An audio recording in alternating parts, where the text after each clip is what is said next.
مینه لنډه کیسه، لیکوال نصیر احمد احمدی، وړاندې کوونکی قادر شاه.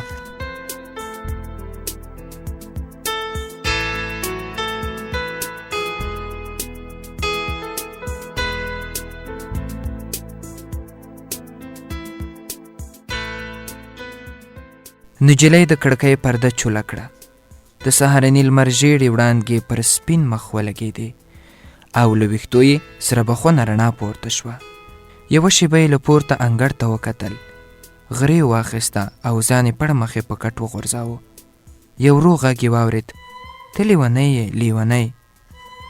نجلۍ هماغسې اوږده غځېدلې وه، تورې څڼې یې په سپین بالښت غونچه غونچه پرتې وې. تورې څڼې په سپین بالښت غونچه پرتې وې او ورو ورو سونګېدله. وروسته په اړخ راواوښته. د لویو سترګو سپین یې د کوچنیو نریو رګونو له پاسه سوربخون ښکارېدل. په مخامخ کټ ناستې چاغې نجلۍ ته یې وکتل او سره راټولې ډکې شونډې یې وخوځېدې. زما ساده ترورځی، ته څه خبره یې؟ چاغه نجلۍ ولاړه شوه. د پردې یوه څنډه یې په ګوتو کې ونیوله او په داسې حال کې چې لاندې انګړ ته یې کتل ویې ویل: لیونتوب مه کوه، ته ورته وګوره څه بلا ده. یو وحشي کلیوال. دا یې وویل. پرده یې پرېښوده او د غځېدلې نجلۍ تر څنګ کېناسته. ورو یې وویل: له زړه یې لرې که، هېڅ ته یې وغورځوه. زړه دې داسې چاته ورکه چې ستا وړتیا ولري. ته ښکلې، لوستې، د شتو مو شمېر نشته، کورنۍ مو په عزت یادېږي، خو ستا خپل مزدور خوښ شوی دی. نجلۍ په خوابدې غږ وویل: ته په دې شیانو نه پوهېږې. مینه داسې څه نه ده چې یو څوک یې په خپله وغواړي او یا بیه پرې ورکړي. مینه په خپله راځي او د انسان له خوښې پرته د هغه زړه نیسي. هغوی چې غواړي په زور ځان مین کړي او په مینه پسې ګرځي، دا مینه نه، بلکې د نفس او شهوت غلامي ده. مینه د سهارنۍ وږمې په څېر پاکه او زړه راښکونکې ده. چاغې نجلۍ ته خندا ورغله. تنګې سترګې لا پسې تنګې شوې او په ملنډو یې وویل: دا د کتابونو خبرې پرېږده. تا ته به خود د کتابونو خبرې ښکاري، ځکه تا مینه نه ده کړې. ته د مینې په راز نه پوهېږې. ته چاغې نجلۍ د خبرو وار واخیست. خو کاشکې په یو سم شي میینه وای، له رنګه تور، ببر ویښته او خیرنې جامې. نجلۍ یو سوړ اسویلی ویست، ولاړه شوه. پرده یې چوله کړه او ویې ویل: ته به یې بدرنګه بولې، خو ما ته د اوس تر بڼکې ښایسته دی. 2 میاشتې وشوې چې هر سهار تر لمر ختو مخکې راویښېږم. کله چې د لمر وړانګې د پردې په پاسنۍ برخې ولګېږي، هماغه مهال دی هم راځي. یو نیم ساعت د انګړ په ګلانو او چمن کې کار کوي او بیرته په خپله مخه ځي. زه په دې موده کې دلته ولاړه یم. هر سهار مې همدا حال وي، ورته ګورم او ژاړم. نجلۍ یو سوړ اسویلی ویست، یوه شېبه غلې شوه او بیرته په خبرو راغله. په لومړي ځل مې په همداسې یوه ژیړ سهار کې ولید. له خوبه راپورته شوم، سترګې مې وموښلې او له همدې کړکۍ مې لاندې انګړ ته وکتل. یو نری خو خیرن ځوان ولاړ و او په پایپ یې د انګړ د منځ سړکونه پرېمینځل. له کوټې ووتم، په زینو ښکته شوم. په سالون کې مې پلار، مور او کوچنی ورور سهارنۍ ته ناست و. پلار ته مې مخ ور واړوه: دا پردی سړی څوک دی؟ هغه خپلې عینکې په سترګو سمې کړې. د میز پر سر له ایښې غاب څخه یې د کیک یوه ټوټه ور پورته کړه او په ډکه خوله یې وویل: مزدور دی، سهار سهار به یوه ګړی راځي او انګړ به پاکوي. زه د تل په څېر له یوې پراخې زیرپیرني سره تور سر د باندې ووتم. د عادت له مخې به هر سهار یوه شېبه د تاکونو تر چیلي لاندې په ایښې چوکۍ کېناستم او د انګړ له ازادې هوا، سرو ګلانو او شنو وښو څخه به مې خوند اخیست. لاړم، په چوکۍ ایښی کتاب مې راواخیست او دا یو عشقي ناول و چې ما به یې هر سهار څو پاڼې لوستلې. ځوان ته مې پام شو، د تاکونو ترمنځ له یوې لویې چولې څخه ښکارېده. د هغه راته شا وه. خړ کمیس یې د ولې په برخه کې په خولو لوند و او په کوچني لور یې د انګړ واښه ریبل. د کتاب په لوستلو بوخته شوم. د پاڼې د اړولو په وخت مې سر راپورته کړ. ځوان خپل پخوانی ځای پرې ایښی و او د انګړ په بل سر کې په زړېدلي سر واښه ریبل.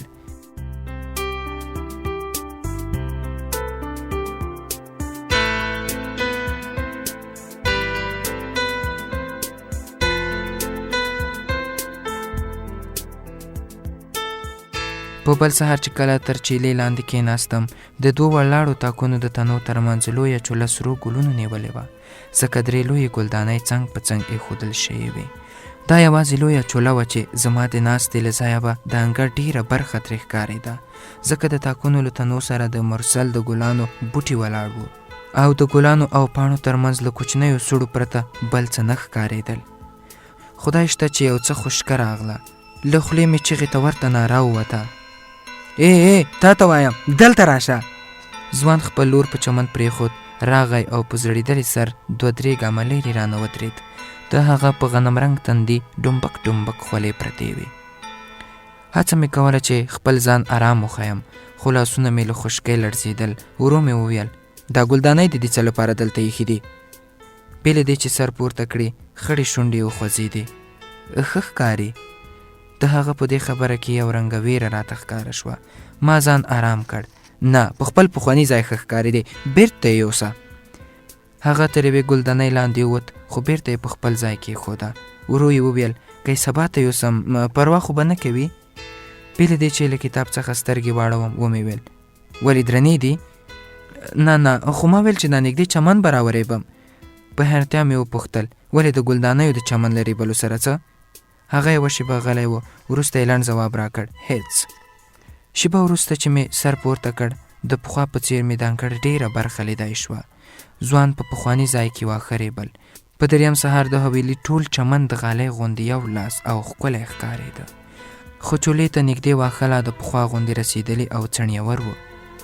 د ځوان بیاتي په لاس کې وه او د ګلانو په منځ کې ولاړ و.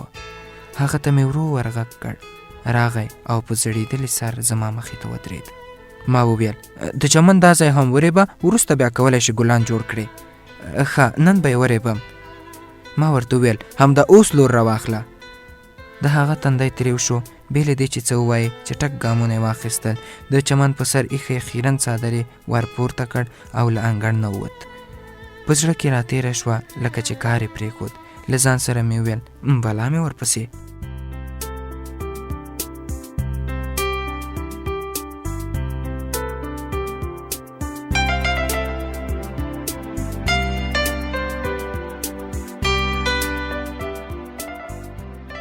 جیلۍ غلې شوه. پرده یې پرېښوده. کټ ته نږدې د میز په سر ایښی ګیلاس یې د جېګ له اوبو ډک کړ، په سر یې واړوه او د خپلې ترورزۍ تر څنګ کېناسته. چاغې نجلۍ د هغې تر اوږدې غاړې خپل لاس را وګرځاوه. ورو یې ړنګه کړه. د هغې سر یې په خپل زنګانه کېښود او د تندي له خوا یې د خپل لاس ګوتې د هغې په تورو ویښتو کې تېرې کړې. جیلۍ په مخامخ دیوال را زړېدلې انځور ته وکتل.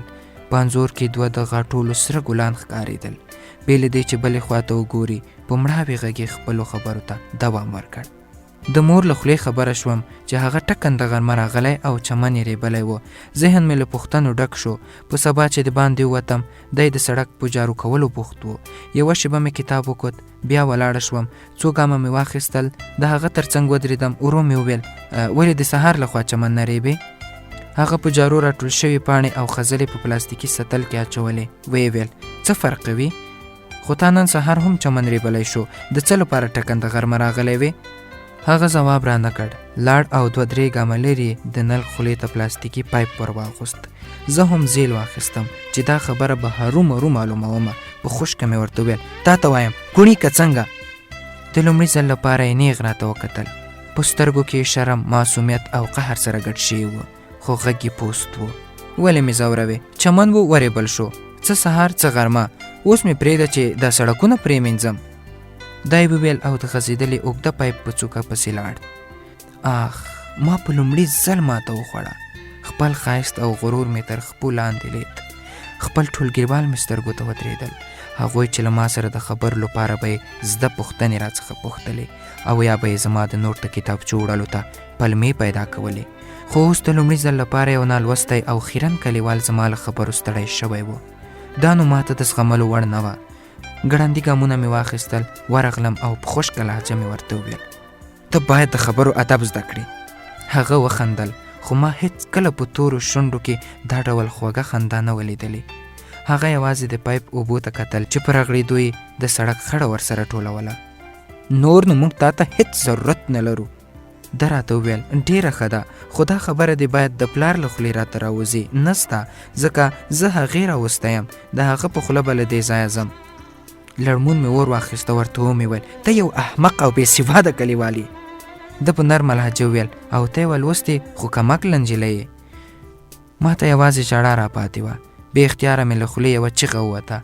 هغې پیپ وغورځاوه، زما مخې ته ودرېد. ورخطا یې د کور خواته وکتل، په دواړو لاسونو یې خپله لمن ونیوله او په ورخطا غږ یې وویل دا لمن قرآن ومنه، مور او پلار به دې څه فکر کوي. په ګلانو مې ځکه چوله بنده کړه چې تا ونه وینم، چمن مې ځکه د سهار له خوا ونریبه چې ته هلته ناسته وې. ما ویل چې سترګې مې در وانه وړې، پردی ناموس یې. ژړا مې په ستوني کې بنده شوه. یوه شېبه مې ورته وکتل، د هغه په سترګو کې ویره او وحشت سره راټول و.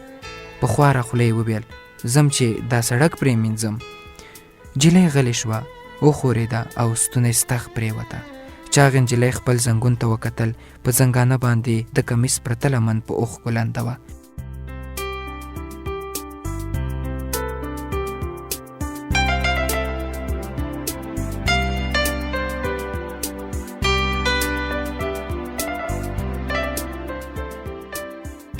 د نجلۍ غږ یې واورېد. په سبا چې د باندې وتم، په چمن کې هېڅوک نه و. نه پوهېږم چې ولې مې زړه نیولی راته وایسېد. داسې وم لکه کومه ورکه چې مې شوې وي. بېلې دې چې د کتاب پاڼې راواړوم، بېرته مې په خپل ځای کېښود. په چمن کې مې قدم وهل غوره وګڼل، خو کله ناکله به مې بې اختیاره د انګړ د دروازې په لور ورمېږ کوږ شو. ټوله ورځ مې چرت خټه و، ټیکه نه راتله. ما ته کله پخوا داسې احساس نه و پیدا شوی. د شپې مې هم سر درد کاوه او تر ډېره خوب نه راته. سهار یو څه ناوخته له خوبه را پاڅېدم. له پاسه مې انګړ ته وکتل. نه پوهېږم چې ولې مې د خوښۍ احساس وکړ. ټیکري ته مې لاس ور وغځاوه او په لومړي ځل په پټ سر انګړ ته ووتم. هغه د مڼو د ونې سیوري ته ناست و او سهارنۍ یې خوړه. له خولې مې بې اختیاره ووتل بخښنه غواړم. ویې ویل پروا نه کوي. یوه شېبه دواړه غلي وو. ده له ډوډۍ څخه غټه ګوله جوړه کړه، بیا یې د چایو سور ورپسې وکړ او په ډکه خوله یې وویل چای او ډوډۍ د مور راته راوړه، هغه ډېره مهربانه ده. ستا مور به هم مهربانه وي. ده وویل وا. ما ورته وویل څه معنا؟ هغه وویل هغه مړه ده. اوف ما وبخه، پروا نه کوي. هغه پیاله له چایو ور ډکه کړه او بېلې دې چې راته وګورې ویې ویل مور نه لرم، پلار مې هم پور پرې کړی، 2 کوچنۍ خویندې راته رغاړې دي. ما ورته ویل هغوی له تا سره اوسي؟ نه په کلي کې دي له خپلې انا سره، خو زه د هغوی لپاره کار کوم. سهار دلته راځم او نوره ورځ په ریډه کې میوه خرڅوم. ښه نو چې داسې ده له خپلې ریډې څخه زموږ کور ته هم میوه راوړه. ده وخندل، ویې ویل سمه ده. ده رښتیا ویل. په سهار د څوکۍ تر څنګ د میوې کڅوړه ایښې وه او دی د ګلانو په پرې کولو بوخت و. پورته کوټې ته وختم. د غاړې له بکس څخه مې 2 سلګونه راواخیستل. انګړ ته لاړم او پیسې مې ورته ونیولې. خو د 1 سلګون ور واخیست، جیب ته یې لاس کړ او څه ماتې روپۍ یې راته راونیولې. ما وویل پروا نه کوي. خدای په خبرو کې راولوید. نه ما خپل حق راوګرځاوه، یوازې 10 روپۍ مې ګټه در باندې کړې ده. د میوې راوړل راته ښه و، ځکه د پیسو د ورکولو په مهال به له هغه سره د خبرو پلمه راته جوړېدله. د هغه خبرو خوند راکاوه. خندا یې په زړه پورې وه، خدای به ډېر نه غږېده. په کوم سهار چې باران راغی نو ټوله ورځ به مې د خولې خوند بد و. نجلۍ یوه شېبه غلې شوه. د ښۍ سترګې له کونج څخه یې یوه اوښکه ورغړېده او د غوږ له پاسه یې په ګڼو ویښتو کې پټه شوه. ورو یې وویل پوهېږې زه میینه شوې وم. هغې یو سوړ اسویلی یې ویست او زیاته یې کړه. یو سهار مې ورته وویل ولې واده نه کوې؟ وایي خندل ولور غواړي، زه یې وس نه لرم. په خندا مې وویل خو ښاره نجلۍ وکړه. بېلې دې چې راته وګورې شونډې یې موسکی شوې. ښاره نجلۍ؟ په بیړه مې وویل زه یوه داسې نجلۍ پېژنم چې هم لوستې ده، هم شتمنه او هم د ښې کورنۍ، غواړي چې له تا سره واده وکړي. ده وخندل، ټیټ شو او د ګل د بوټي یوه ماته لښته یې په بیاتي غوڅه کړه. په خندا یې وویل دا لیونۍ څوک ده؟ ما ورته وویل ولې به لیونۍ وي؟ ده وویل لیونۍ توره وي که سپینه؟ ما ور زیاته کړه ټوکې نه کوم، رښتیا وایم. زه پوه شوم چې وروستی ټکی مې په ډېر جدیت سره له خولې ووت، ځکه هغه راته وکتل او څېره یې نیولې غوندې وه. یوه شېبه غلی و او وروسته یې په حیرانتیا وپوښتل زه یې لیدلی یم؟ هو ستا له ژوند څخه هم خبره ده. حیرانتیا یې 2 چنده شوه. ولې غواړي چې له ما سره واده وکړي؟ د دې خبرې ځواب نشم درکولی.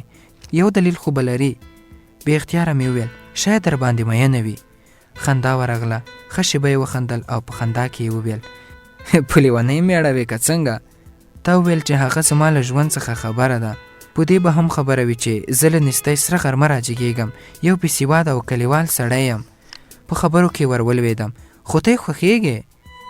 هماغسې په خندا کې وویل لیونۍ د لیونۍ، زه هغه نشم خوشحاله کولی. او بله؟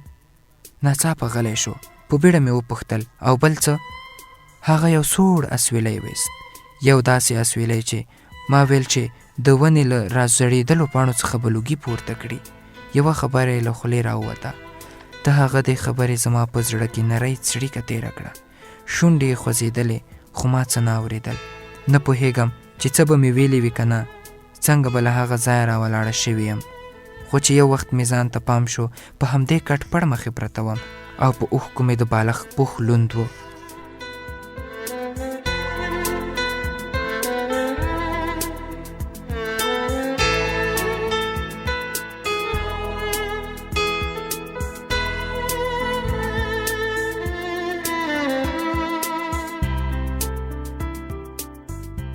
جیلۍ غلې شوه. خپلې پښې ورټولې کړې.